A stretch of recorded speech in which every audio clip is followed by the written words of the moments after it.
Alrighty. Here we go. Episode 4, Clue in the Crumbling Wall. Number 22.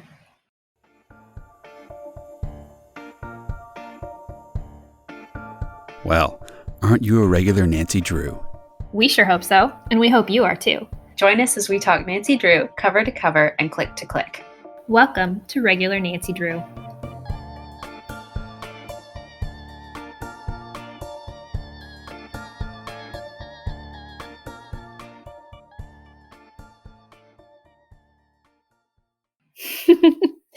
We got so excited about this when we started to almost talk about it before we hit record. It's a really good one. This might be my favorite so far. Yeah, I really enjoyed it. It was super fun. I don't know if it was just the exploring an old castle kind of thing that really hooked me so much, but it was exciting, and sometimes there was weird kind of like plot stuff, like I'm feeling, why is it taking so long to do this, or like why are there so many like delays or whatever, but it didn't feel laborious to read. It all felt like, okay, we're keeping moving. Yeah, I really had fun reading this one. I almost read this in one sitting. I could not put it down. Wow. I mean, I got up to make some food, but other than that, I just went through it. It was really good. So, well, that's cool. So, you want to describe it in 3 words? Very green. We have a lot of like overgrown greenery everywhere. This box is green. The cover's green. Gardening. Lots of gardening. Yeah. And, like inheritance stuff, I guess. Those are terrible 3 words. I promise it's more interesting than it sounds right now. So, The Clue in the Crumbling Wall was first published in 1945. It was ghostwritten by Mildred Wirt Benson. Yeah, 1973. It was rewritten and edited by Priscilla Baker Carr is her name. Okay, I'm gonna jump in. Chapter 1. So in Chapter 1, a young lieutenant shows up to ask Nancy to solve a mystery. So she tells Nancy that 8-year-old Joan Fenimore, she's been getting into trouble. By stealing plants. Yeah, by stealing plants, we find out. She steals some plants from Nancy. Yeah, well, at the end of the chapter, we find out that she has stolen rose bushes, yeah. Right, yeah. Joan is in trouble, and she also has an aunt who is also in trouble, and the lieutenant tells Nancy that she is going to tell her the rest of the story later down at the police station, so she asked her to come by.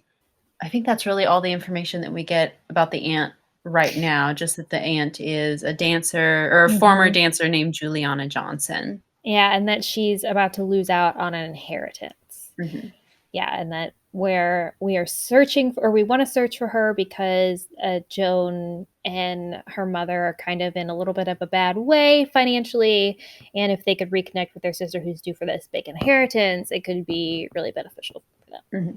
But I think the most notable and the best part of the whole thing, of the whole book, starts off right in Chapter 1, and that is with the introduction of a character named Boatswain Bostwick Bumbleton, a.k.a. Salty. A.k.a. Salty. Salty is a clam digger. Yes. Who just happens to wander around the neighborhood selling his clams, and Nancy apparently has known him most of her life. Right. This is just another one of those River Heights people. Oh, my close personal friend, Salty. Boatswain Bostwick Bumbleton. The best name in the history of Nancy Drew mystery stories. Honestly, so iconic. Like, just... And it's so funny. It's like thinking about like these old-fashioned like children's books, children's stories. That is the exact kind of name you would imagine to be in these kinds of stories. And it's just, it's just so stereotypical, so hilarious, so funny. If I had that name, I would not let anyone call me Salty for short. Full name only, please. So they buy some clams from Salty. Basically because I don't know, because they feel bad for him, it kind of seems like. And they open all the clams, and Nancy finds a pearl, and so she decides that she is going to take that to a jeweler to go sell it. And when she does, the seller's like, "Oh yeah, I'll buy the pearl if you bring some of the shells so that I can like display it with the shell." It's really weird, but he wants the shells, so she's like, "Okay, I'm gonna go get the shells." She leaves, and as she leaves, a boy steals her purse with the pearl inside. So right away, we have these 2 thefts. This leads us right into chapter 2. Nancy's on her way to the police station anyway, so she just walks on over to report the stolen purse and the stolen rose bushes, and then she gets to meet with the lieutenant to hear more about the missing aunt. Right. And that is when we learn that it's Joan who's been stealing neighborhood plants, which is just, honestly, I'm trying to imagine a situation in like today's world where someone stealing plants would be known to the police. Like that would even be reported, or how you would find out. I don't know. It just seems like such a small town crime, like the smallest of small town crimes imaginable. Stealing someone else's rose bushes. Right. Oh, but we do find out that it's kind of for a sad reason, because they go to visit Joan and her mother, and turns out that they're poor. Joan says that she steals them because a neighbor boy suggested to her that she could just take them, but also because she felt bad because she likes plants and everything. She wanted to get something nice, something pretty, because she feels like they can't ever have anything nice. And so I think Nancy kind of tugs at Nancy's heartstrings a little bit, and she definitely cares a lot about Joan and kind of develops this kind of motherly attitude towards her. Right. Yeah. Right. Especially because Joan's own mother is pretty sick and seems pretty frail. So family's just in need of a little bit of assistance. So right. In comes Nancy Drew. Then we find out about their aunt, Juliana, who is engaged to this wealthy manufacturer guy named Walter Heath, who left Juliana Heath Castle when he died. He wrote in his will, or she went missing before he died, right? Right. She disappeared while they were engaged, so he wrote in his will, if she's not found within 5 years of my death, then the estate gets, I guess, broken up and funds given to charity. Oh, and also Juliana, her 5 years is up in 3 weeks, so Nancy has this deadline where she has to find her. So a little bit more of a intense time crunch here. Yes, it's like any great mystery tactic. You got to put on the pressure. You got to give us a deadline, give us a timeline to raise the stakes. But Nancy's very intrigued by this, and she wants to take a boat out to Heath Castle. And I really thought I was just like a strange instinct. Like, I don't know. When I think of going somewhere, I never think of, oh, let's take a boat. Yeah.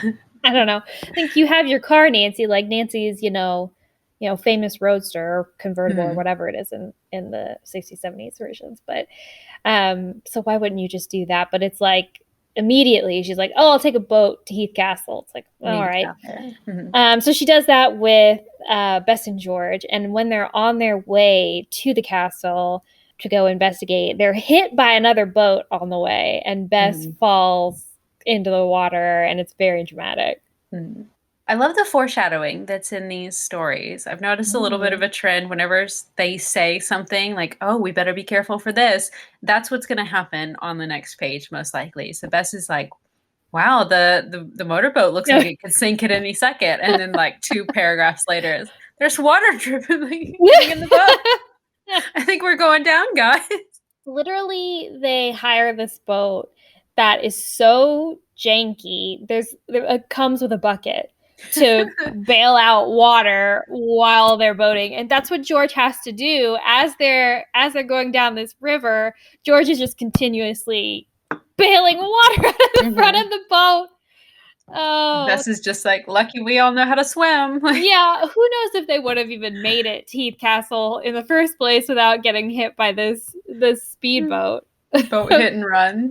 Yeah, a hit and run by boat also. What is that? Yeah, the other guy doesn't even stop to make sure they're okay. He just is going to let them drown if their boat goes under.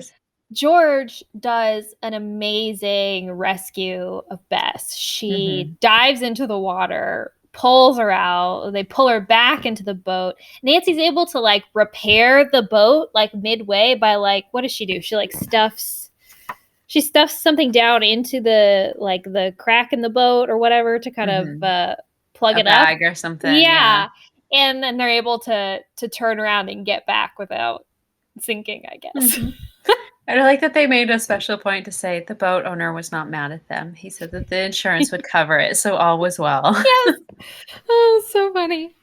So, but then, okay. So they just decide to go home at this point. Yeah, because Bess is like, listen, I'm done. Time out. I've gotten wet. I've hit my head. This boat is terrible. Let's just give it up as a bad job. Call it a day. Every time Bess comes in to the story, it's like, it's just, Bess is all of us. We are Bess. Like, I have never felt more kinship with a character. I used to feel so much kinship for Nancy Drew, and I think retrospectively looking back, I now know that it was just admiration, wanting to be Nancy, wanting to emulate Nancy. But in my heart, I'm a Bess. Yeah. I have a lot to say about Bess in this story. Oh yeah. But later on, I won't jump ahead. But there's just a lot of really good Bess moments in this one. Yeah. So if you're a Bess fan like us, maybe add this one to your list. Team Bess. Team Bess Marvin. So yeah, Bess falls in the water and she's like, we're done. So we go home, and then they go to Salty to ask them, hey, do you know anything about this guy or this boat that hit us? And so he's going to look into it for them. So they go there, and his house or his residence or domicile is a beached boat.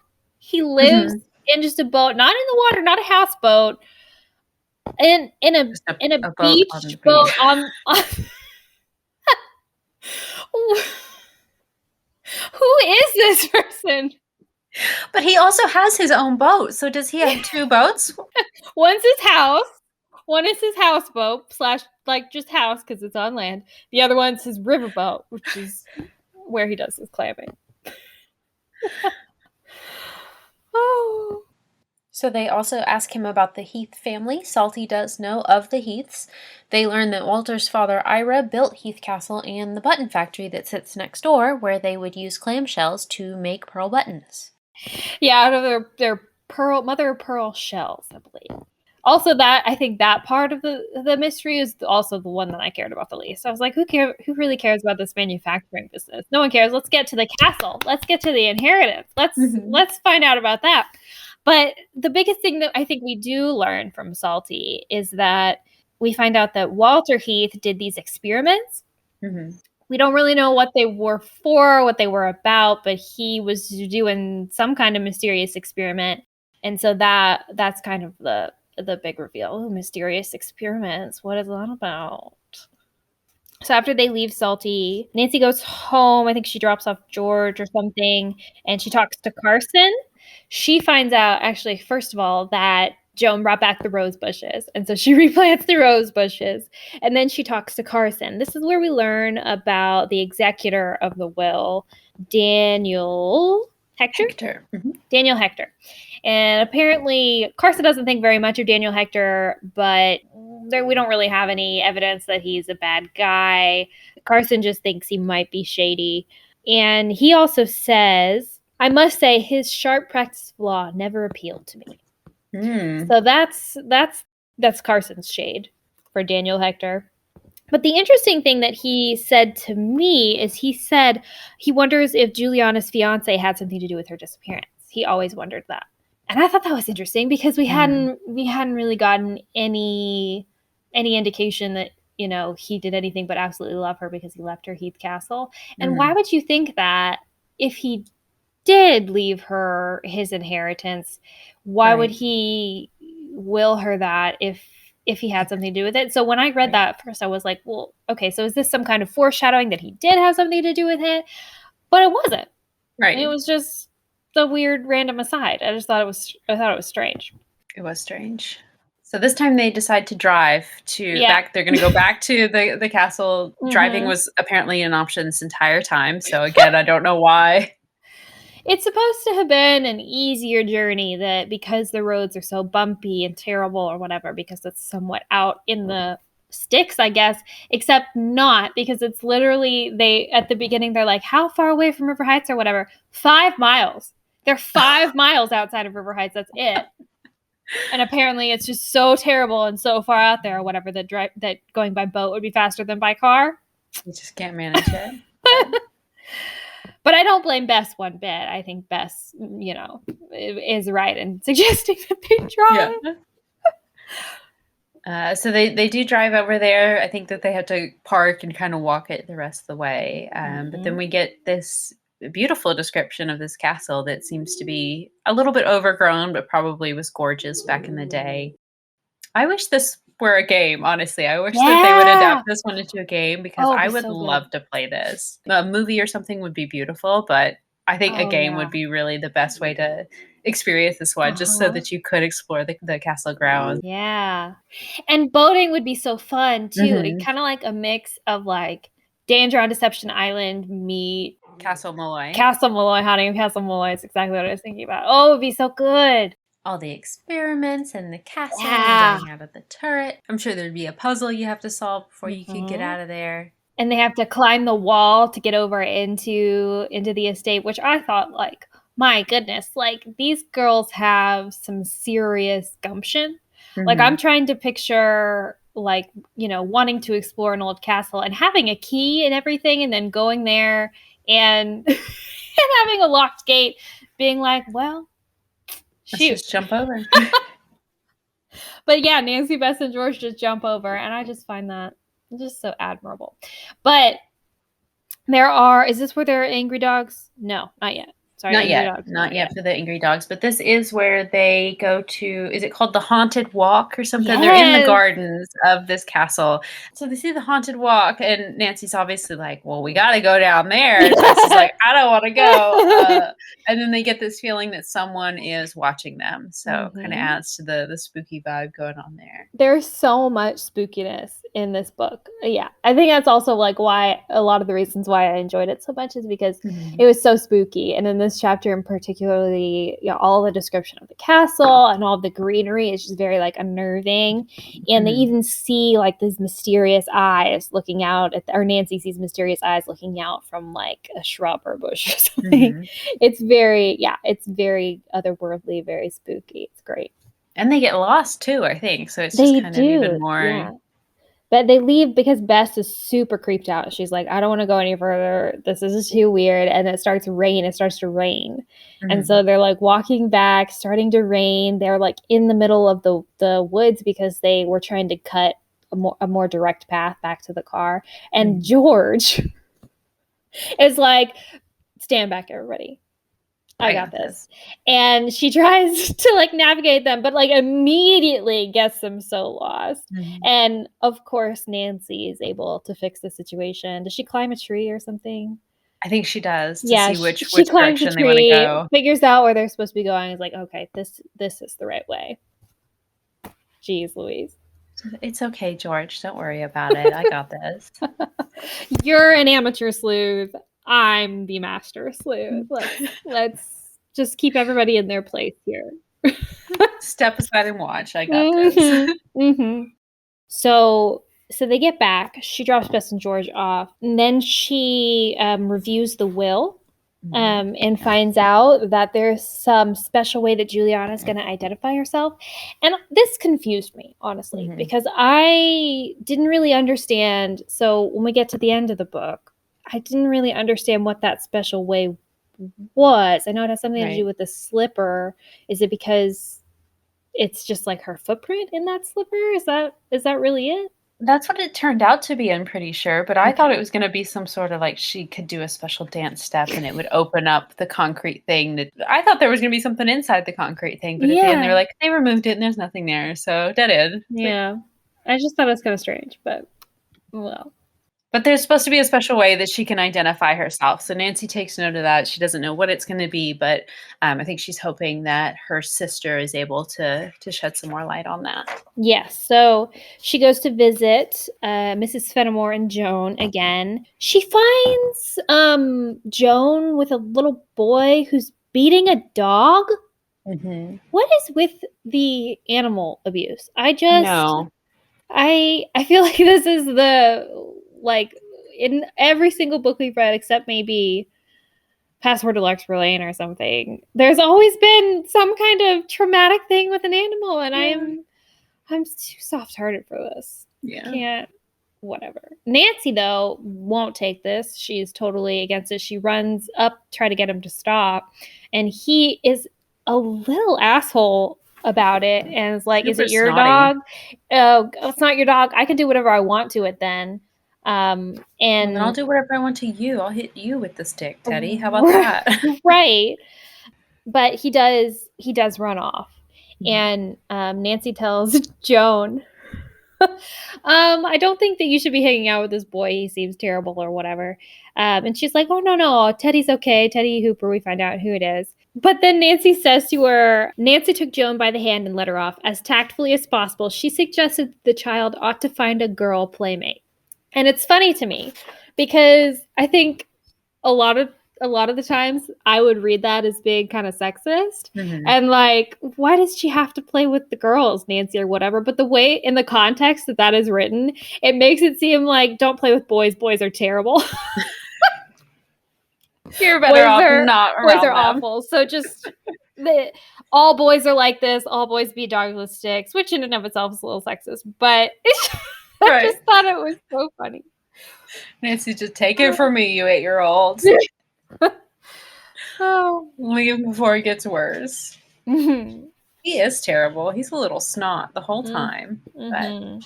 we'll see more of him later. We will. So she does talk to Miss Fenimore, and she doesn't know what the special thing is that Juliana would identify herself with. And so that's kind of a bust.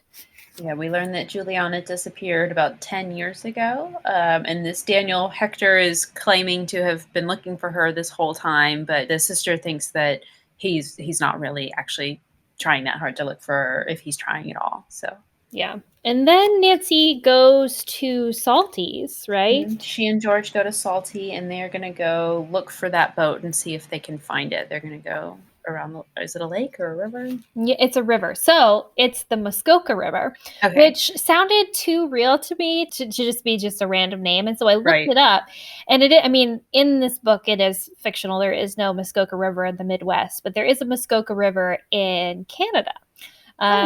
Yeah, so maybe it was taken from that name. I don't know. But yeah, there is no Muskoka River in the Midwest, because I was like, ooh, a clue. Perhaps there is a real Muskoka River somewhere. We can find the real location of River Heights, but no such luck. They do find the boat, though. When they're out on the river, they do find the boat, and they see two men off near the button factory. Mm-hmm. Yeah, the Heath's Button Factory in a little inlet. And so they have Salty, anchor the boat or dock the boat. I don't know, whatever you do to park a boat. Yeah. And George and Nancy get off. Bess is not here. It's just George and Nancy. George and Nancy get off the boat to go investigate, try to find these guys. They tell Salty to stay there in case the men try to flee that way, for him to like stall them or whatever. Mm-hmm. But so they go into the factory. They do hear hammering and like some kind of construction or something. So they're wondering, like, are they doing repairs on the factory or something? Mm-hmm. But that seemed kind of far-fetched or whatever. They get a look at them. One of them looks familiar. The one of them does look like the man who hit their boat the other day, and the other one is Daniel Hector. But then so first the men run off, and then there is an explosion. A legit explosion. The whole factory explodes. Nancy's covered in rubble. We get some of like George's perspective, like of frantically trying to find Nancy in this rubble. But we find out that Nancy was blasted into a closet. Mm-hmm. The closet door slammed shut after her. The explosion was so strong it threw her in the closet and shut the door behind. Shut the doors, and then rubble fell in front of the closet, so Nancy couldn't get the doors open. Mm-hmm. That is some Scooby-Doo level shit. Mm-hmm. Like, that is some hilarious, like, 1960s cartoon mechanic. Oh, yeah. Like, I'm surprised there wasn't a Nancy-shaped hole in the wall where she was blown through. Oh, but so Nancy comes to in this closet, realizes she can't open the doors, tries to open the doors. I think she screams for George. Salty has eventually come up to try to help and find them because he heard the explosion go off. And they eventually are able to get Nancy out, and Nancy's just fine. She's just absolutely fine. After the force of that explosion literally pushing her into a closet, knocking her unconscious, the doors of the closet closing, rubble falling all on top of everything. She's just A-okay. There's literally no mention of her being shaken. There's no mention of her being tired or sore or bruised. Anytime afterwards, this just happens and then we just move on. She doesn't even go to the doctor. Can I just a PSA for all of our listeners out there. If you are ever knocked unconscious, go to the doctor. Go to the doctor. Even if it was just for a second. You have a concussion. You have a concussion. If you were knocked unconscious, you have a concussion. I don't know what to tell you. You just do. So go to the doctor and let them tell you that. But don't take yourself. Do not drive. Don't Get someone drive. else to take you. Because you could have a bad concussion. But Nancy was fine, so she didn't really have any consequences for her. They go home. We find out that Salty didn't stop them because he didn't see them because they were like crouching along in the grass or whatever. And he was so concerned because of the explosion that he was focused on getting to George and Nancy. It even says that he was only a few feet away from them as they ran, but he didn't happen to notice. So, but saving Nancy was more important. So she and George are okay, and they get out just fine. They go home, and Carson is literally the only one who expresses any kind of concern about this whole situation at all. Like, appropriately, Carson, he says, "You're my one and only daughter." Oh, sweet Carson moment. But nobody else cares about, I mean, I guess Salty was concerned in the moment, but he didn't express any care for Nancy afterwards, but she's fine, whatever. But, like, Nancy, what is going on? Anyway. So then she does kind of enlist Carson's help with this mystery because I think they've kind of hit a little bit of a dead end because, they've investigated the factory. Yeah, they've been to the castle, but they didn't really find anything. They're not really sure where to go next. So she enlists Carson's help, but she doesn't really say why she does. And I don't know if it's because she's scared or something. It's just an interesting exchange. So they're talking about the mystery, and then she says, like, I can't decide what to look for now. I don't know really what to do. And then Mr. Drew gazed at Nancy. Young lady, you're leading up to something, he declared with a twinkle in his eye. Out with it. And then she says, I'm only trying to arouse your curiosity. Why not go to the factory with me? You may find a clue I overlooked. I need your help, Dad. Oh. So I thought that was pretty interesting. And he, of course, obliges her and helps her out because he's a supportive dad. But Nancy's I haven't heard her like ask for help that plainly before. No, never. And it makes sense. I mean, she trusts her dad and everything. It makes sense that she would ask him for help. She definitely asks him for help in other areas, like when it comes to like investigating particular clues. She's like, oh, I know Dad will do this. Dad can follow through on this, or Dad knows this person or whatever. But she's never, but she's never just like, Dad, I need your help. I don't know what to do. Come with me and help me look. Yeah. So I just thought that was really cool. It was an interesting moment. And now we have a Nancy and Carson investigation scene, which is fun anyway. So. Yeah. So they go back to the factory and they find a mysterious note that mentions, it's like half of a note. It's not the whole note. It's only a partial note. And it mentions a secret in a wall, but we can't really decipher what else it might be talking about. Right. And they can conclude that this note was dropped probably by the two men that were there the day prior, which explains why they've been going around busting up walls. Right. If you want to look in a wall, why explode a whole building? Yeah, I don't really understand that one either. I kind of thought, first I thought it was like to sabotage Nancy, but then it's like, why do you have explosives? So it was definitely to look in the walls, but did it just go wrong? Like maybe they used too much or like what happened, but they just exploded the whole building, I guess. But Hannah suggests, Hannah knows that Walter Heath happened to have been a member of the River Heights Historical Foundation. So Hannah suggests that Nancy go there. and compare handwriting samples. And Nancy is able to conclude that the handwriting does match that of Walter Heath's. And so then Nancy does go back to the castle to do some more investigating, this time with Bess and George. This time having the good sense to pack a picnic. And I just think, I don't know. I think if this were a mystery, like if this were a Hardy Boy mystery, or a mystery with any male protagonist, I just don't know that that's something that would have happened. Right.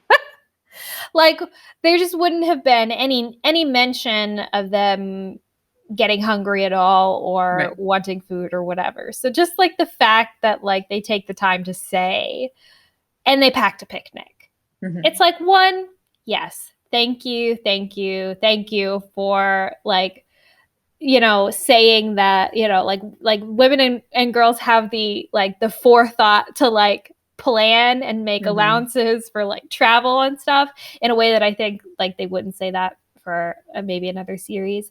But also, like, did they have to say it? Is it a relevant part of the mystery? I don't know. It's good to display healthy eating habits in your girls' role models, but it did also kind of feel like a way to just poke fun at Bess, because we had to write food into a scene. So we had to, even George, when Bess is like, no, I'm too scared of the dogs. I'm not going to go in. I'm going to hang back. George is like, well, don't eat the whole picnic while we're gone. Don't eat the whole lunch. Jesus. Jeez Louise. So... yeah. But yeah, we do have the guard dogs are now at the wall. So Nancy and George are able to jump over, and then Bess is going to hang back in the car and just wait for them to come back. So yeah, then George and Nancy do some exploring in the castle, eventually leading up to George falling in a pond, and happens to be a saltwater pond as well. Yeah, Nancy finds some shellfish in the pond, and so that she surmises somehow that this has something to do with Walter Heath's experiments. Right. Which I just thought was kind of like, well, how do you know that? Maybe he just raised clams or what, I don't know, whatever. But she does, and she is right. So but so George falls in the water. And then she goes into like this shed that's nearby, and Nancy's like, give me your clothes, we'll dry your clothes, you wait in the shed while your clothes dry. And so George is just naked in a shed for a good portion of this story as well, for like a long most of the time, chapter. While Nancy lays out her clothes, and Nancy leaves her there. Because Nancy sees something off in the distance she wants to go investigate, right? So she's like, I'm just going to go. Such a Nancy thing to do. To just be like, oh, hey, George, are you okay? I swear I'll be right back. Side note, she is not right back. She's not right back. She just leaves. She leaves, and she ends up getting trapped or whatever. But with all of her clothes just kind of spread out on rocks to dry. So she's not even close enough to them to access them if she needs to. Yeah, Her Interactive, if you need a game idea and you really want to do this one, just another reason for you to do it, because you don't even need to animate George, because she's in the shed for most of the story. I could just imagine. So, like in Haunting of Castle Malloy, whenever her fiance is trapped in the bomb shelter or laboratory or whatever, whenever she comes up to him for that little bit of time, and he's just the face in the window. Porthole. Yeah, the little porthole. That's just what I imagine. It's just George. George is like, head out of the door. You coming back, Nancy? Nancy. Or we just like faintly, or Nancy's like trapped in a maze or something. We just hear like faint calls of Nancy. Are my clothes dry? Help me. So yeah, thank goodness that it is apparently summertime in the story. Otherwise, George might have frozen to death in the one falling in the cold water, and then two having to stand naked in the shed for the better part of like 6 hours. Yeah. So. Oh, too good. So meanwhile, Nancy goes off exploring, and meanwhile, Bess is in the car. Doing the most uncharacteristically brave thing that a Bess could do. No, it's such a good Bess moment. Like, she literally has no hesitation. So she sees Daniel Hector driving up in his car to unlock the gate. She kind of hides. As he's unlocking the gate, no hesitation, she just jumps into the back seat of his car and hides in the back seat of his car as he drives in. What? That is a level of bravery that Nancy might not have even attempted without some hesitation. Yeah, literally, it's so amazing because Bess gets like put off a lot as kind of just being like, oh, the worried one, the shy one, the cautious one who loves food for whatever reason. But whenever like Nancy or George could be in trouble, no hesitation. She doesn't even think. She just puts herself right out there for them, which is honestly, Bess Marvin is goals. Oh, she totally is. So George is hiding in the shed, still waiting for her clothes to dry. Nancy sees Daniel Hector drive in, get out of his car, and she starts to follows him down through the gardens or whatever, almost loses him, but puts her ear to the ground and hears his vibrations walking and knows which direction he went. Add that to your skill list. Oh Nancy's yes, I have to add that to my skill list. What would you say that skill is? I don't even know. Auditory direction. Let's just say the ability to follow people's footstep vibrations. What do bats use? Echolocation. Yeah. Okay, so George is in the shed. Nancy is. Oh no, there's another explosion. That's why Nancy decided to run off. Oh. And so then there is this amazing like comedic scene of like Bess getting out of the car. Like it's just absolute chaos. It's the most Scooby-Doo moment that maybe that's why I like this book so much, because it's so akin to Scooby-Doo, because it's like you get kind of like these weird comedic like bumbling, almost like a bumbling energy of like weird explosions, like weird accidents, and then like there's obviously this creepy castle and all that stuff, and then like everybody's off doing like their different things. So like George is trapped in the shed, kind of mysteriously waiting. Bess has just gotten out of the car and immediately gets treed by the dogs. Yeah, they chase her up the tree and she's too scared to come down. She's trapped in a tree. George is trapped in the shed. Nancy is following this Daniel Hector guy and then eventually gets trapped in the tower of the castle. And it's like everybody is off doing their own different thing. Then Nancy goes up to the castle and she sees a boy, or no, does Bess see it or George? Yeah, no, it's Nancy that sees it because Bess is going to see it later. Yeah, Nancy sees Teddy Hooper, who she thinks looks like Teddy Hooper, come and steal George's clothes. Which, what a little shit. I'm sorry. He's the worst. Yes. And run off with them. And so George sees him do this, and she's like, hey! Bring me back my clothes. It's just so funny. Mm-hmm. And each is totally unaware of the trouble that the others are going through. And just utter chaos. Kind of stressful of a scene to be watching it, but very funny. Yeah. So Nancy gets trapped in the tower. She tries so hard to get out. Yeah, she goes through the castle first and right. Gets a feel for the layout of everything and where all these turrets are. She notices that most of the castle is pretty much empty, like all but some really big pieces of furniture is just gone. Everything seems to have been taken out and probably pawned off. Yeah, and Nancy makes a note of that, and she's like, I thought the castle and the estate were supposed to be left to Juliana, right? So we know at this point that like Daniel Hector is selling off all of the furnishings and everything in the estate. And even some like more valuable things too. We find out about some jewelry later on. So yeah. So Bess does eventually get down. So Daniel Hector goes to leave, right? And he calls off the dogs or something. And Bess gets down. And she goes and rescues George. She finds a pair of pants that Teddy had dropped. And then she gives George her sweater to put on. So Bess's sweater saves the day. But then they go back to the car and they find that Nancy's not there and they don't know what to do. So Bess goes and she walks to get help, and George stays with the car, which I thought was interesting because usually it would be the other way around. Bess is always the one who stays with the car. Right. And she had literally just done that. And so, George is more of like the kind of take charge, action-oriented one or whatever, and Bess is always the one who hangs back. But this time, Bess goes for help, and George waits for Nancy. Mhm. Oh, and they've realized Nancy has the keys, so they Right. can't They they can't can't drive the drive car. away or go get help or anything. Right.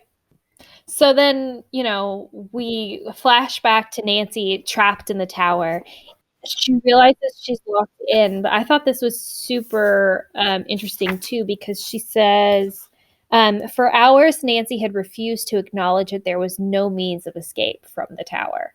That's such a Nancy. Yeah, so yeah, she's totally in denial about it, which is so Nancy Drew, right? Like she's like, okay, there's got to be a way. Like I'm resourceful. I can figure out how to get out of this. But it makes us feel very like desperate. Like I felt Mhm. like, oh, like this is a serious situation. Like normally there's never a situation that Nancy can't get herself out of. Mhm. And they specifically go out of their way to say she can't get out of this tower. You And know? she's hungry and she's thirsty, she's tired. Nancy's getting a little downtrodden here. So the only reason that she does end up escaping is because someone comes in through the tower and she's able to escape while they open the door. Well, first she hears what she refers to as 2 hackers Oh yeah. outside.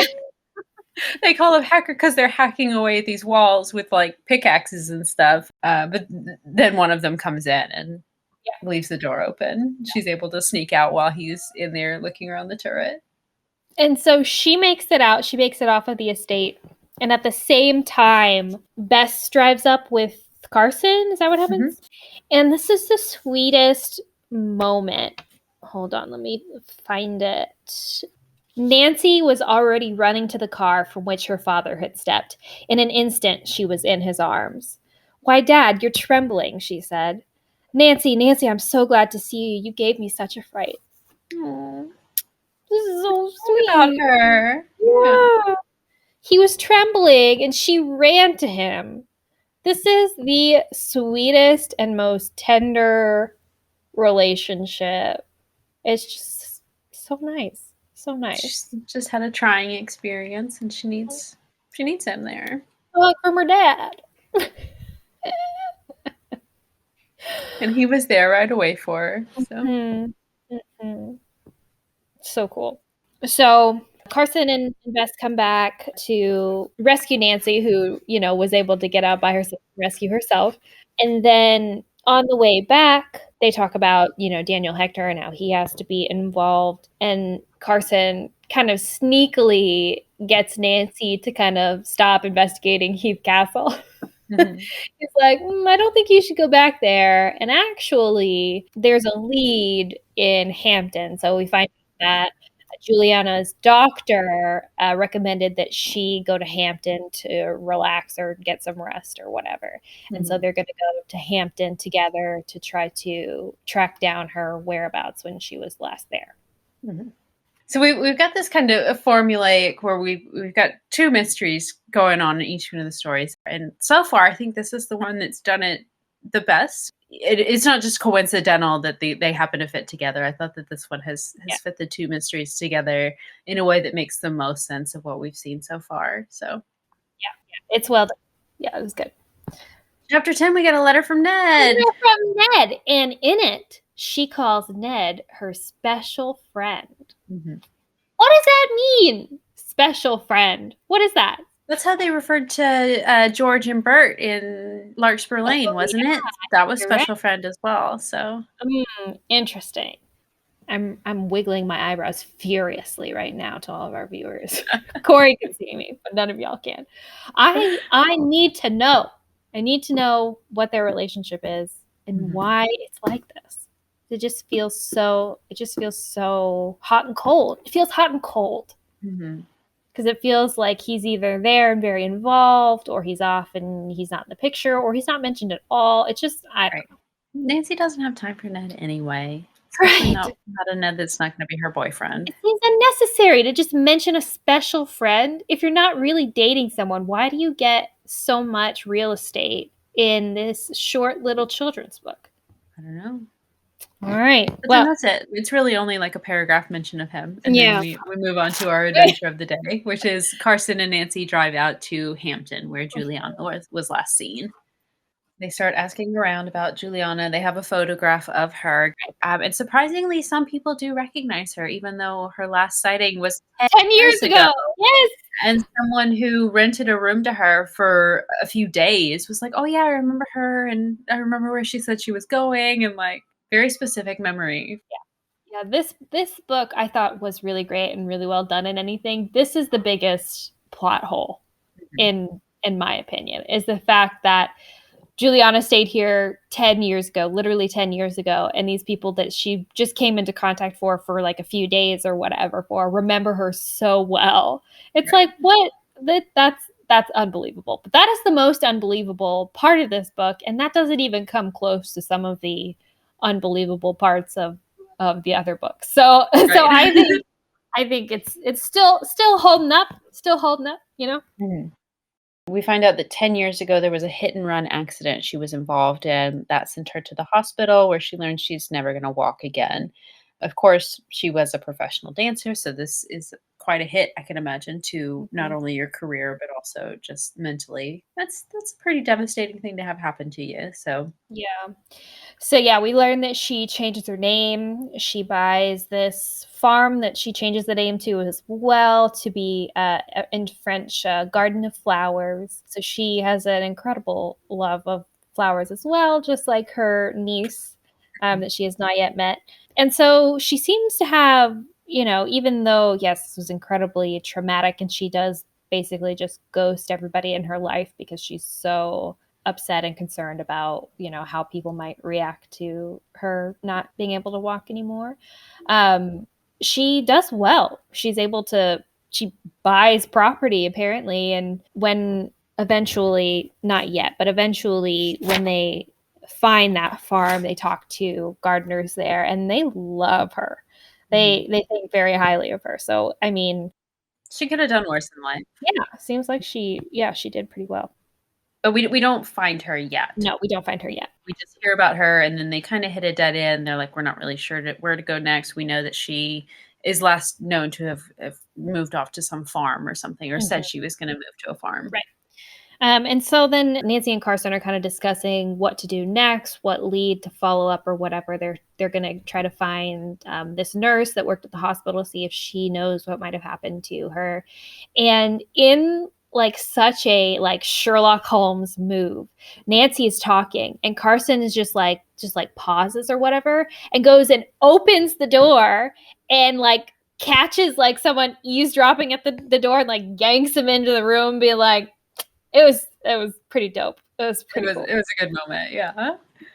Catches him eavesdropping, so he's like, now captured this guy and is gonna question him about who sent him and why he's listening in, and Nancy kinda picks up on signals that Carson's Mhm. giving her and runs to go get help, Yeah, so they make a great team, and yeah. So Carson talks to him, and he finds out that someone in River Heights sent him to follow Nancy and give them a full report of Nancy's activities down in Hampton. And then so Nancy, based off of the signals that Carson gave her, which honestly, like I don't understand how you could get this just from like a look and like maybe like right. some kind of hand signal or whatever. But she knows that Carson wants her to leave the room, go down into the lobby, call the cops, and ask the cops to follow this guy In a plain in clothes. plain clothes, which she does and they do. But like, how do you get that from just like significant eye contact? Right, I wouldn't have gotten that. No, you want me to leave. I get that you want me to leave, maybe, but no, specifically, you want me to leave to go find someone to follow them.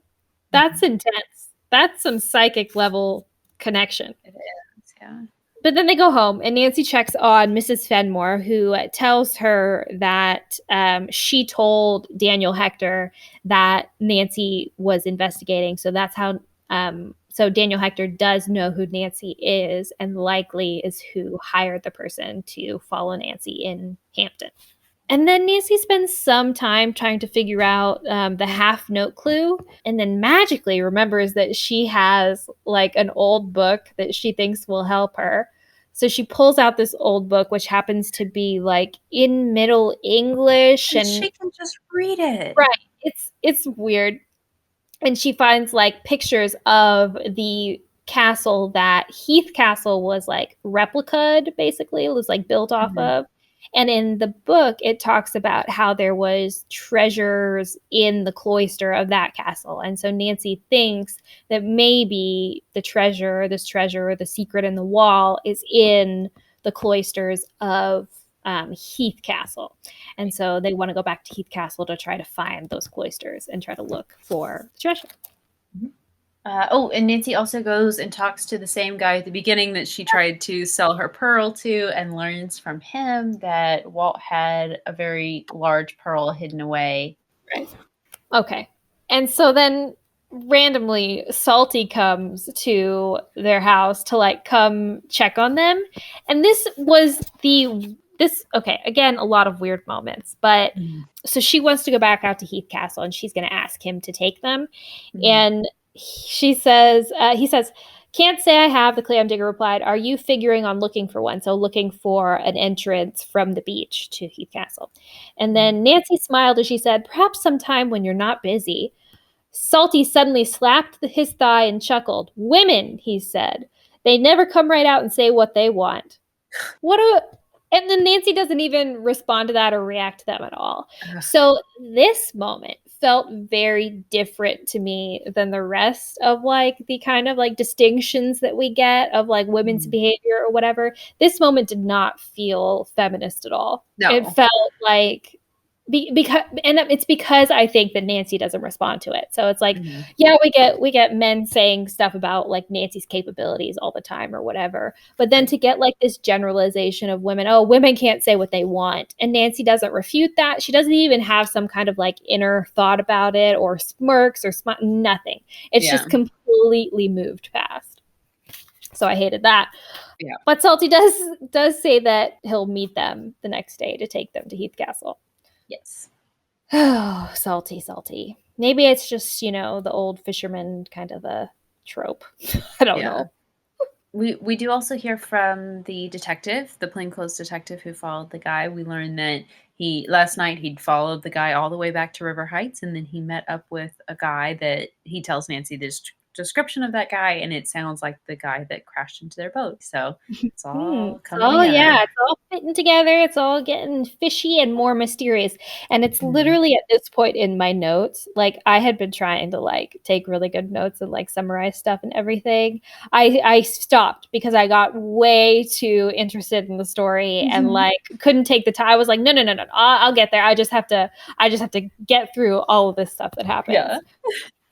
So I know what happens next. Yeah. So in the next chapter, they go back to Heath Castle, and then they find a secret passageway from the beach into the cloister or whatever. And Nancy figures this out because she knows Teddy Hooper must have come from somewhere when he ran up and stole George's clothes. So this book, really has it all.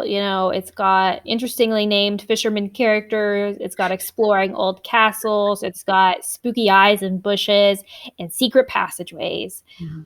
Oh, it's Forensic truly handwriting analysis, theft, hit and runs. Great traveling with Carson and cool team up with Carson stuff. It's really great. It's really great. It's a really fun read. It is. It's a good one. So they go into the cloister. They leave Salty behind on the beach looking for clams. He's working. He can't be bothered with this mystery. He has to go about his 9 to 5. Yeah. And so they go into the cloister and it's really pretty and everything. And so they walk through everything and they, find like some like built-in shelves, statues all over the place and everything. But then they hear men's voices inside the cloister and we hear them start to like try to take down parts of a wall. Nancy recognizes their voices as being the same people she heard when she was imprisoned in the tower. So she knows that these are the same men who've been, knocking down walls everywhere else. One of them we find out is named Cobb, which is important later. But so they get really upset because they're like wrecking the wall or whatever. And then as they're doing that, a decorative piece of like the wall or something falls down towards them and Nancy catches it. Just the most agile moment. But like also why? Like just move out of the way. Like It's not like like they're wrecking a wall. They know that stuff's falling down. They're not going to be suspicious of a noise of crumbling wall. Like, Yeah. why did you have to catch it? But they did, and Mhm. she lays it on the ground. But because of that, they find a small part of that wall now exposed, and Mhm. inside of the wall just so happens to be a box. So Nancy takes it out before the men can break all the way through and find it, and they leave with it. They're still in the cloister though. They just go to like a different part of the cloister away from the men working. So they Mhm. um So they can rifle through the box. right, so they can look through the box. And they look through the box and they find just papers and photographs, but they find a photograph of Ira Heath, a watch chain. Yeah, they realize he's wearing, like, some jewelry and a watch chain that Nancy saw in the curio shop where, it's assumed that Hector had pawned off all of these valuables, and this is the proof that, yes, it did belong to the Heath family. Yeah. So this is the physical proof that Daniel Hector has been stealing from this estate. Mhm. We also find the diary, Walt's diary, where Mhm. he describes working on the dye formula with the shells. Yeah. And we're supposed to believe that it's the dye that is supposed to be this treasure, or like what is really like important about this or whatever. And Really it, valuable. yeah, valuable, and it does come to fruition later. It does become a way for them to earn money. But why is a dye that lucrative? I'm not sure. I don't know. Maybe. It's valuable. For some reason, For this some formula reason is it's valuable. valuable, and Nancy has this proof that, yeah, he was working on it, but we don't know yet if he ever completed it. Right. But then, so, And they hear the men coming. yeah, they hear the men coming and they try to hide, and they end up like hiding in this alcove. Like literally, it gets so close, the men are like literally about to come around the corner and see them, but then they just end up not doing that. Yeah. They just decide not to. Oh no, it's because Teddy Hooper comes and he Mhm. says, "Hey, I saw somebody come into the cloister or whatever from the beach. If you give me $1, or I'll show you." I'll show you where it is. And so they're like, "Okay, fine." They do. And so they follow Teddy back to the beach, and this Mhm. gives the girls a chance to try to find another way to escape. And they do squeeze through like a part of the wall to get to another part of the garden. Mhm. Um, but they couldn't get out of there. They drink Oh, from a this is fountain. yeah, they drink from a Yeah. fountain. When they overheard the men talking, one of them was referred to as Briggs, which Mm, Nancy recognizes as the name of Walt's chauffeur. So somebody who had an inside knowledge of what was going on with Walt and his, I guess, finances. So, right. but yeah, they're unable to escape. They're super thirsty, so they drink from this delicious, delicious stream of water in the garden. Bess says, Bess sat down in the middle of a weed-grown path. I'm so discouraged I could cry, she admitted. This is when they're trapped and there's no way out. I love Bess so much. Just so Mhm. much. She's just so good in this book. So fun to read. Mhm. Yeah, so they talk a lot about this really delicious fountain and how cold it is and how it must come from a spring nearby or something and how good it tastes. So that comes up again later. And they find the statue of a shoe. And Or a shoe under, imprint, right? is it an imprint? I think it's an imprint. Oh, gotcha. It's like this stone slab, and it's got an imprint of A a woman's shoe, shoe. and it says an inscription says it's Cinderella's slipper. Right. And Nancy says how, oh, that's so romantic. Walter must have made that for Juliana, which it is. Mhm. And she kind of makes the connection that in um, some of the notes I found, it starts by saying "Dear C," so he must have called her Cinderella. And it's cute, and it makes sense. And Yeah, this is where I thought that either there was some treasure going to be in this yeah. slab, or she would have to dance on it, or something, and it would unlock. Kick Like it, that's like do very it. Nancy Drew game-ish. Yeah, karate kick to it with her foot or something. Right. Because nobody else has the same shoe size. I Right. mean, And I mean, Nancy even says at this point that she wonders if there's anything hidden behind there, and they want to like take it down to see, but they don't have the tools or the time. They're still trying to escape. So they try to escape, and they have to hide again because Daniel Hector comes and almost sees them. But then once he comes, she thinks maybe he left the front part of the cloister unlocked, so let's go back that way and try to get out that way, and then they do. Right. Yeah. And then they are running away from the castle, and who comes along but our lieutenant from the first chapter, and she picks them up, and then they're like, hey, Salty's still back at the beach. We don't know what came of him. We weren't able to, go back for him. So can you please send a search party out there? And Nancy feels responsible, so she goes with the search party. And Salty is found unconscious on the beach. He was beat up a little bit, but he's okay. He seems to be, again, fine. He talks about the kind of the encounter that he had with these people and how they knocked him out cold and everything. But then he woke up, but then he just took a nap, it seems like. Yeah, he's just laying there until they come to get him. Yeah, which is funny. And while he was out, he overheard them talking about their plans to kidnap Nancy. So he's worried about Nancy now. And then we find out, or I guess Nancy goes home, and Carson announces to Nancy that he has located the nurse that treated Juliana in the hospital right after she had the hit and run accident. Yes. And they're going to go back to Hampton to meet her, to ask her about what she knows about Juliana and where Juliana went. On the way there, Nancy suggests that they stop and talk to Mrs. Fenimore and Joan. Yeah, Mrs. Fenimore and Joan. And they're talking to the Fenimores and realize that the Hoopers have moved. And we also learn that Cobb, one of the two men that were at the estate, is not only Teddy's father, but he's also the man with the boat who hit and ran at the very beginning when Nancy, Bess, and George were in their boat. Yep, so that is Cobb Hooper. So Cobb is his first name, and that's why it kind of came as a surprise to Nancy, because Cobb's an unusual first name, usually would be a last name, and so she didn't think about that. But so Cobb Hooper is Teddy's father. And then they go back out to Hampton to talk to the nurse. Basically, they don't learn too much. Basically, just that Juliana may have moved away to a farm. She tells them the name of the farm, and then they're like, great, okay, we'll go look into that. And that's really all that we hear from the nurse. Yeah, in the next chapter, we actually find the farm. We find out that it's, been renamed, like I said, to Garden of Flowers. And that when they get there, they talk to the gardeners there, and they tell them that men claiming to be from the IRS showed up and basically arrested her or whatever for not paying her taxes. Right. And that's not even how they say it. They don't call them men from the IRS. They call them the government men. The government man came and took her away. But they convince her that she owes some taxes and she has to go with them immediately. Otherwise, she's going to be arrested and thrown in prison for forever. Don't fall for that, guys. The IRS can't arrest you. Only the police do that, or the FBI.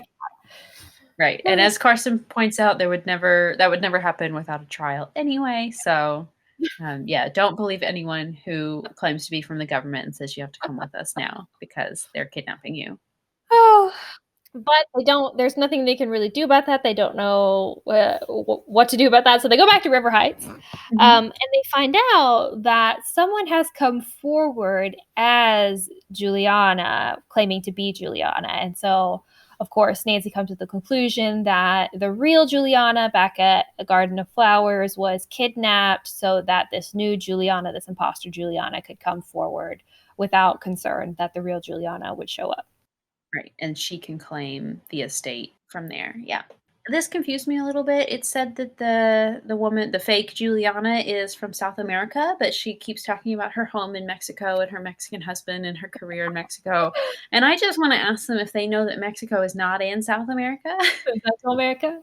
But this is where Nancy goes home, and we have the kidnapping attempt. Well, so they meet her first. Do you want to talk about them meeting the imposter? Right? Oh yeah, I didn't even put that in my notes. Yeah, I didn't either.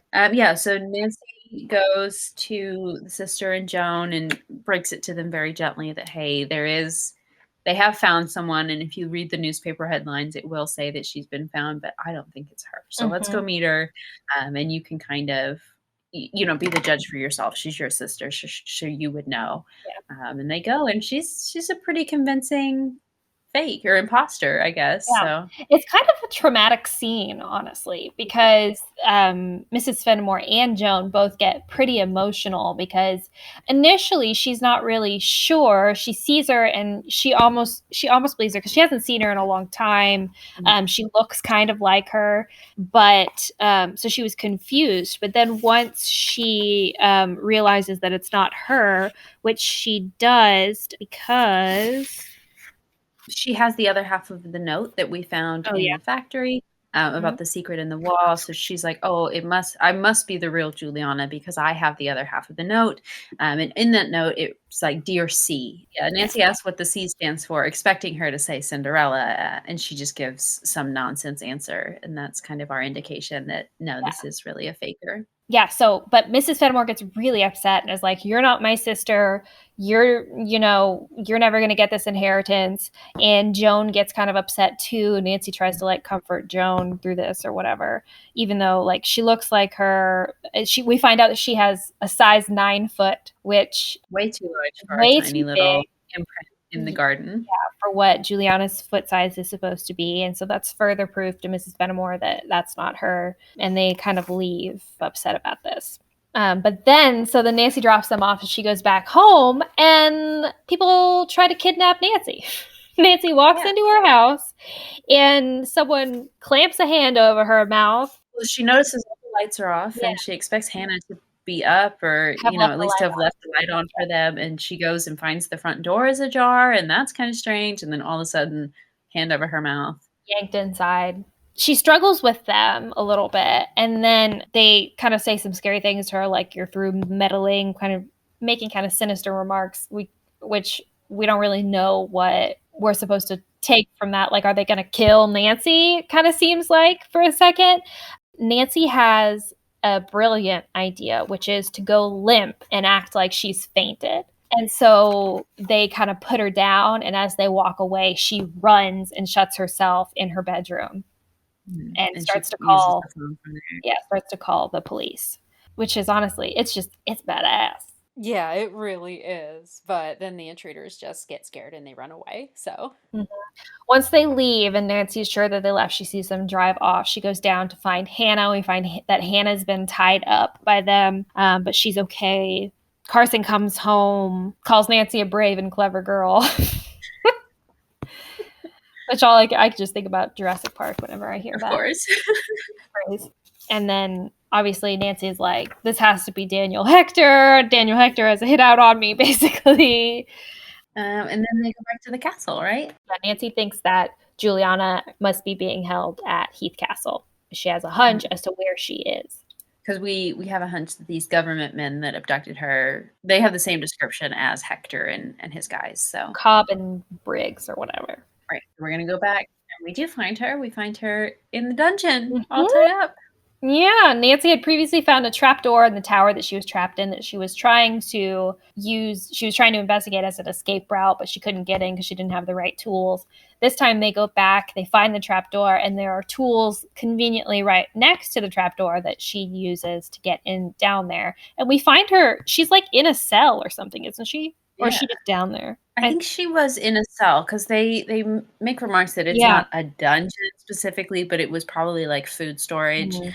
or, like, wine cellar or something of that Yeah. nature, so she is kinda trapped in this small room. Yeah. And even at first, so Nancy's like, "Are you Juliana Johnson or whatever?" And she says, "No, no, no, no. That's not me." So like she's even like trying to like ignore it at She's that out of point. it. But but it's because like she doesn't even know why she's been kidnapped. It seems like she seems like to be portrayed as to be kind of elderly, and kind of confused about what has happened, and that That confused me as well. she thinks that she is being imprisoned by the IRS for not paying her taxes. Right. Which is really sad. She's Yeah. not supposed to be more than, like, 40 years old because the sister she is the younger sister, but the sister's estimated to be, like, 30, so I can't imagine, Is she? you know, sh Wow. yeah. Yeah. Because I think it says that when they described how sick she was and frail, like, she's probably 30, but she looked more like 50 because of how sick and frail she was. So if sister's 30 and she's the younger sister, Juliana can't be older than in her 40s, right? I wouldn't imagine that she's up into her 50s by now. I don't know, So she could be, but even if she's in her 50s, that's not 20-year age gap between sisters, though. she was, though. She wouldn't be this confused Right. about what's going on, or at least you would think you would know that you can't be imprisoned by the IRS. Right. I don't So she's not able-bodied. Mhm. She's not able to walk still. She does still have a lot of health problems from her accident 10 years prior, but mentally she should be Mhm. fine, I would think. Yeah. Yeah, it's a little weird. But then so eventually she does say, "Okay, yes, yeah, I am Juliana," and we kind of get the whole story. Nancy tells her side of the story about Walt dying, and of course that's a surprise to her. Mhm. Um This is where she agrees that, yeah, you know what, I am going to claim this inheritance and I'm going to ask my sister and Joan to come live here with me. And And so Nancy's like, yeah. yeah. And so they start to try to take her out of the dungeon, but as they do, someone slams the trap door shut and says, "I'll make sure you don't get out." And so they're all trapped. Dun, dun, dun. But luckily, so they're trying to find a way out. Beth stays with Juliana. George and Nancy are trying to find a way out. George, being the brilliant person that she is, brought a whistle, which I think police whistle. I was like, did they call it a rape whistle? But no, they call it a police whistle, which is so smart. Like such a great, and I'm surprised Nancy didn't do it. Right. Nancy had left a note to let Carson know and Hannah know where they had gone to. So people know where they are. George has a whistle. They find a window and George blows the whistle to get help, and eventually help does come. Police come. Start of chapter 19, they rescue them, and then Juliana does confirm that footprint in the stone is hers. So, and so they think that Daniel Hector, which turns out is who trapped them down there, we think that he got away, but let me see. Let me find it. This is a good one. Yeah. Lieutenant Masters comes to rescue them and tells them that Hannah called and let them know where they were, and so she came to find them. And then they said, "Who shut you in here?" Nancy says, "I don't know, but I think it was probably Daniel Hector." And then she says, "He must have escaped." And the lieutenant, "Oh, no, he didn't," said a voice triumphantly. "We nabbed him climbing over a wall. Also, these two birds." And so two policemen come up, holding Daniel Hector, and Cobb and Biggs, all of them handcuffed, which is a really satisfying moment. Mm-hmm. And we get this big reveal, basically, where all of this came about because Joan knew about this inheritance, knew about this aunt, even though she disappeared before she was even born. Told Teddy about all of this, who then told his father, who then got in touch with Biggs, the chauffeur, and then they went to Hector and convinced him to basically hire them and help look for the treasure. It's a real Scooby-Doo moment. This is the I would have gotten away with it too if it weren't for you meddling kids moment. Yeah. I think he even says at some point, I gotta find it. Because it was so Scooby-Doo. Yeah. He says, "If you had minded your own business, there wouldn't have been all this trouble." That was so funny. The indignance. Mm-hmm. So that's all wrapped up. Daniel Hector's arrested. The other men are arrested. And then, so Juliana claims the inheritance and everything. There's kind of some issue concerned because, Daniel Hector had said that the estate was basically bankrupt and you're inheriting a money pit, basically, because it's in such bad condition due to his neglect. But, and theft. But we're able to kind of figure out that the spring water is the real treasure of the spring water that they drank from that fountain is the real treasure of the estate, and that they can actually bottle that and sell that and turn it into a partial health spa. Yeah, Juliana decides that she wants to open this place up to children who might be ill or might be handicapped, and they can come there basically as a free vacation to just rest and convalesce and get better. So the craziest thing about this whole book to me happens in this chapter. And I don't know if you know what I'm about to say, Corey. Go ahead. A year later. 1 year later. A year later. We never get this. This is the first time we've ever had any sort of flash forward, flashback, anything like that. It's like Just to go and check up on them. actual progression, actual Mhm. time progression in a book. So this has made me really want to like start at the beginning, count how much time passes in each of these books. Because Mhm. because in this book time passes. A significant amount of time actually passes. So Nancy is presumably a year older here. Right. And has done 1,000 cases since last year now. Yeah. But so at the end, so this is a year later or whatever, at the very end of the book is a year later. And it says at the end of the book, in a short time, she'd be working on The Mystery of the Tolling Bell, which is the next one. So it's been a year. So this book, The Clue in the Crumbling yeah. Wall, starts and ends a year later. And then Nancy gets her next mystery. That's really unique. Isn't I don't it? think that they really thought that through when they wrote that. I think they just wanted to show I mean, 1 year later an update for them, but that is normally where they would mention the next yeah. mystery and say she had no idea she'd be about to be involved in this, but I didn't think about that. Yeah. So I just find that super interesting. But also like, I mean, effectively, I know it doesn't matter because Nancy Drew is ageless, all of the references of time is kind of irrelevant because they make it irrelevant, you know? Right. But I just think it's so interesting because like our perception is that this never Mhm. changes. This all happens kind of at the same time or like across the course of a really long summer or something. Yeah, right?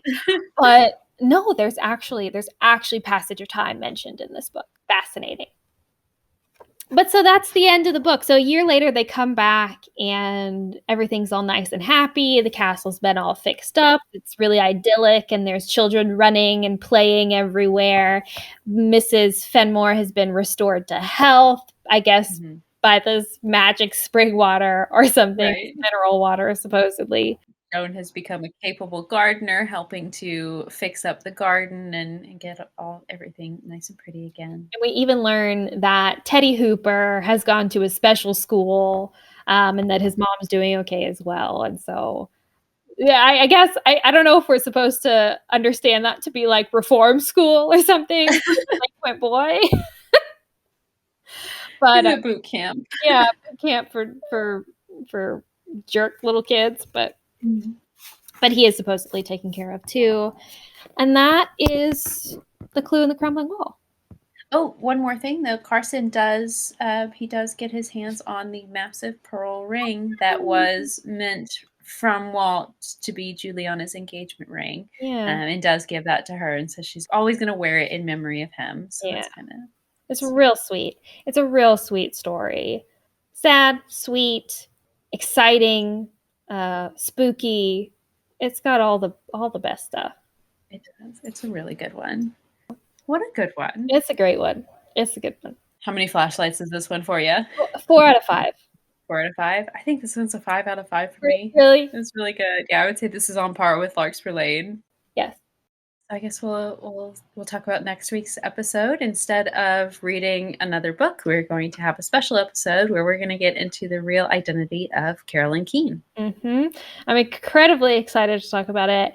So we're doing some research over here. We're reading some different books to try to learn more about who Carolyn Keene was and all the different Carolyn Keenes there were. And I have started reading a book already, and it is just honestly so fascinating, and I'm learning so much. So I'm really excited to share that with y'all. Hope you'll join us next time for a little Nancy Drew history lesson. We'll see you then. Thank you for listening to Regular Nancy Drew. Email us at regularnancydrew@gmail.com. If you liked this episode, make sure to rate, review, and subscribe. You can also follow us on Instagram at Regular Nancy Drew and Twitter at RegularND. You can also support us on Patreon. Patrons at the $1 level receive early access to each episode as well as weekly bonus content. And to all you regular Drews out there, thanks for listening.